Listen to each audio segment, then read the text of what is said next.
È tipo il Nokia 3310, no? La picchi contro tutto, si rompe tutto tranne lui. Lei.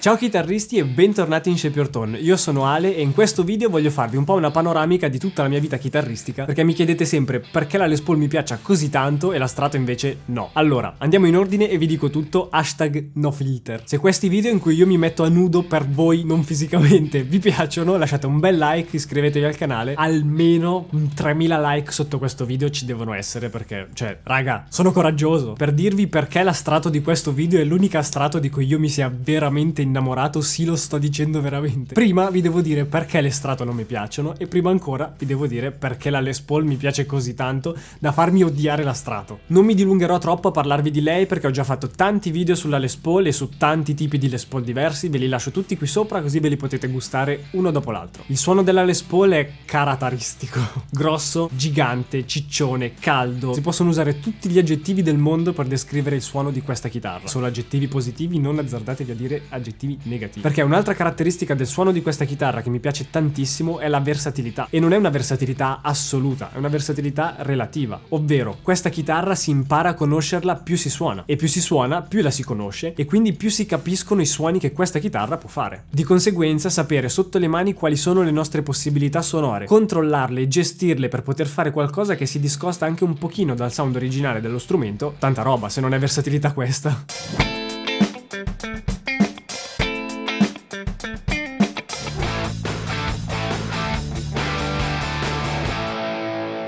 Andando avanti con quali sono le caratteristiche della Les Paul che me la fanno amare così alla follia, ci voglio mettere anche la comodità fisica, che è una cosa che tanti invece screditano di questa chitarra. Mi piace tantissimo suonare in piedi e questa chitarra, quando suoni in piedi con la tracolla, si mette nella posizione perfetta per essere suonata. Ok? Da seduti forse un pochino scomoda e anche io stesso ho avuto qualche problema quando l'ho presa le prime volte. Non è la chitarra più ergonomica, più moderna, però comunque, per come sono fatto io, questa chitarra è perfetta, soprattutto il manico. Essendo una Les Paul ispirata a quelle anni 60, al manico che si chiama Slim Taper, ovvero quello sottile, non è il classico manico da mazza da baseball delle Les Paul. Questa cosa, unita comunque al body super pesante della Gibson e tutte queste caratteristiche che rendono questa chitarra, per me è la combinazione perfetta. Il fatto che questa chitarra abbia lo switch dei pick-up sulla spalla qui in alto è una delle cose che mi piace di più, perché mentre suono, con il movimento, posso contemporaneamente cambiare il pick-up e non devo spostare la mano dalla traiettoria ideale della plettrata. E poi mettiamoci anche la posizione in generale dei potenziometri. Non ci prendo mai dentro per errore, non sposto mai i valori dei potenziometri per sbaglio o perché magari con la plettrata vado un po' troppo lungo, e questa cosa servirà più avanti quando vi spiego perché non mi piace la Strato. E poi, per chiudere questa parte, mettiamoci anche che la Les Paul ha 2 volumi e 2 toni, indipendenti per ogni pick-up. Questo mi permette di passare da un suono più o meno clean con il pick-up al manico, con il volume un pochino basso,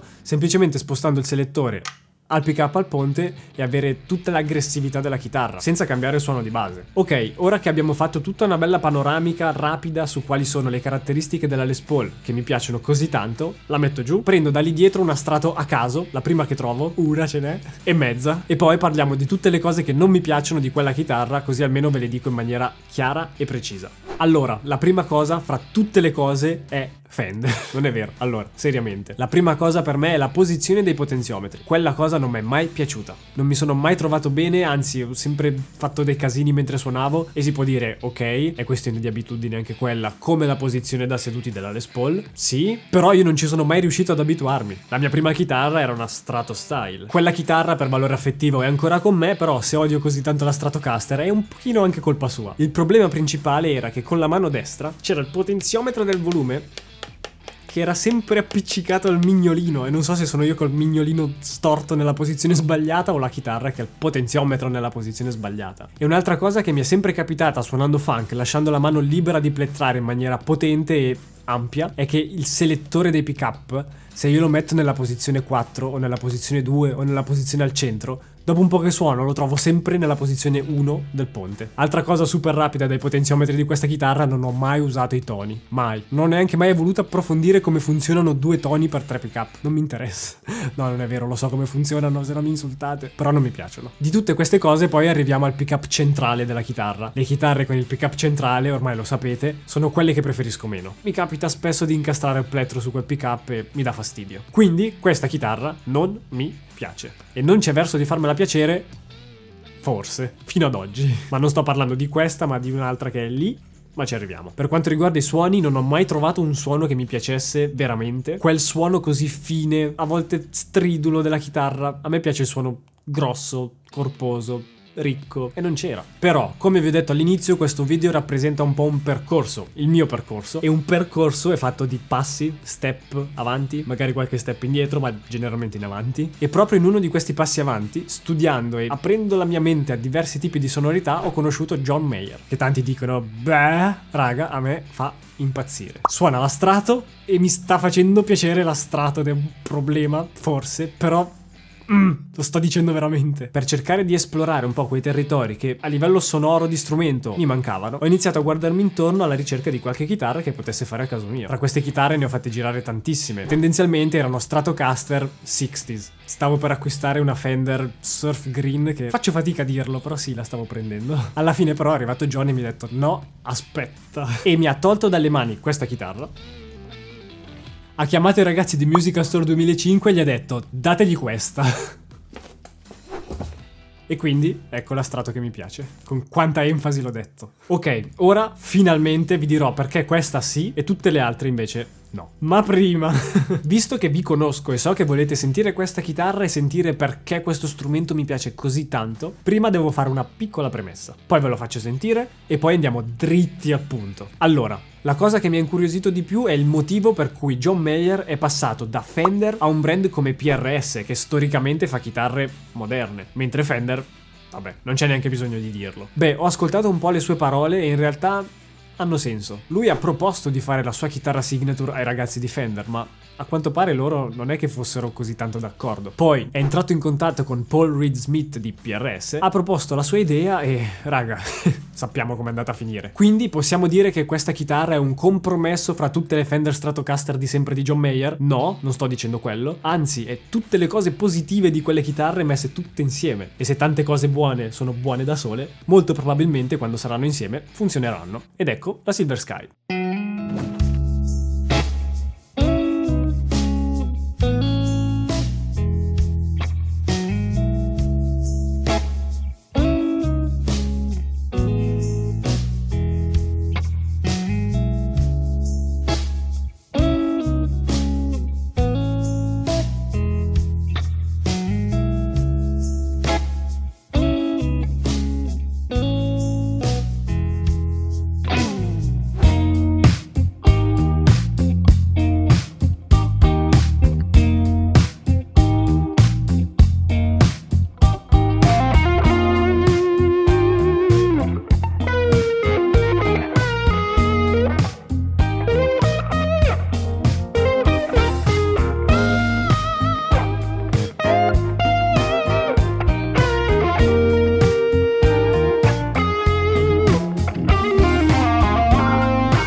Allora, se vi piace quello che io ci ho tirato fuori da questa chitarra, ditemelo subito qui sotto nei commenti. Vi avviso che in questo video non ci sarà una review super tecnica dello strumento, perché ce ne sono tantissime online, e soprattutto vi lascio qui sotto in descrizione il link alla chitarra, così fate un bel click e poi tutte le caratteristiche dello strumento vi compaiono davanti magicamente. Visto che i dettagli fanno la differenza, vi lascio qui sotto anche tutti i link a corde, plettri che uso, tutto. Come vi dicevo prima, questa chitarra racchiude in sé tutte le caratteristiche delle Strato che a John Mayer piacciono tantissimo. Il feeling delle chitarre vecchie, vintage, di quelle super costose, vecchissime, ma su uno strumento di concezione moderna, realizzato secondo canoni moderni con attrezzatura moderna, e questo è il primo motivo per cui questa chitarra mi ha fatto innamorare. Il secondo motivo è John Mayer stesso. Sì, sono stato vittima della gas, va bene? Mi piace la sua musica, ho la sua chitarra, come a 14 anni ho preso la SG perché mi piaceva Angus Young. Ok? E poi parliamo del design dello strumento. John stesso ha detto che hanno voluto staccarsi leggermente dal classico concetto della chitarra elettrica che abbiamo sempre avuto, quelle chitarre fatte come negli anni 50-60, seguendo magari le finiture e i colori delle vetture anni 50-60 e tutte queste cose bellissime. Si è voluto staccare un po'. Cosa va di trend adesso? Apple, Tesla e tutte queste company super tecnologiche moderne con questi design super clean. Ditemi che non vedete bene un iPhone o una Tesla di questo colore. E questo è un po' un altro motivo per cui questa chitarra mi piace un sacco. I materiali comunque sono quelli classici di sempre. Il corpo in questo caso è in poplar, il manico in acero, la tastiera è in palissandro,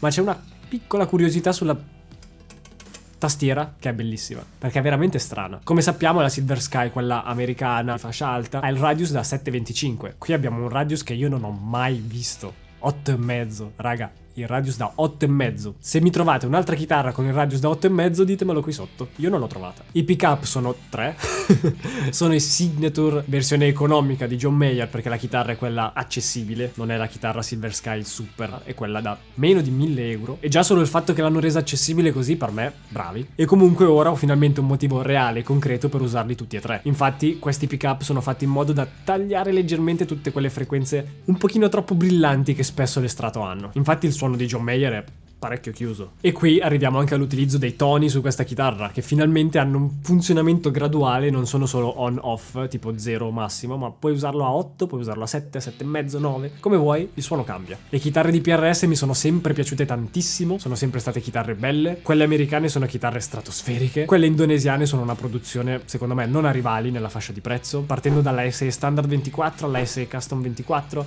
alla 245 Standard, tutti i modelli hanno il loro senso e sono belli, fatti bene e costano il giusto. Tranne uno, lo vedremo qui sul canale, perché lo vedremo qui sul canale. Un po' mi spiace dirlo, ma sì, è così. E comunque il discorso alla fine è: PRS se ne esce con questo modello per John Mayer, che è una Strato style, secondo me fare un tentativo valeva la pena. Per fortuna l'ho fatto.